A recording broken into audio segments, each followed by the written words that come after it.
આજે અમે આપના માટે એક એવા સમાચાર લઈને આવ્યા છીએ જે માત્ર દાનની વાત નથી, પણ એક પોલીસ અધિકારીની સંવેદના, એક વીર પત્નીના સમર્પણ અને સમાજ પ્રત્યેની તેમની અદમ્ય ભાવનાનું પ્રતીક છે.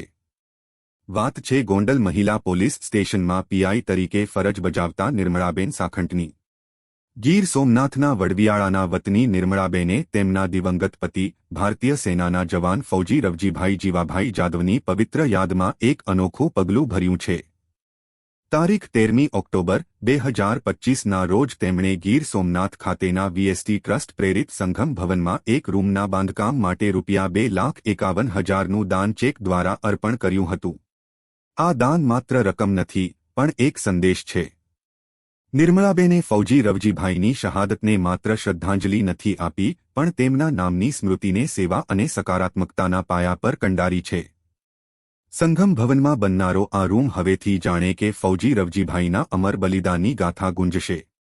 નિર્મળાબેન સાખંટ જેવા કર્મનિષ્ઠ પોલીસ અધિકારી, જેઓ પોતાની ફરજની સાથે સાથે સમાજ પ્રત્યેની જવાબદારી પણ નિભાવે છે, તે ખરેખર અભિનંદનને પાત્ર છે. આવા વધુ પ્રેરણાદાયી સમાચારો માટે રાજવંશ ન્યૂઝ ચેનલને સબસ્ક્રાઇબ કરો. V I Jikani, chief editor, Rajvansh news.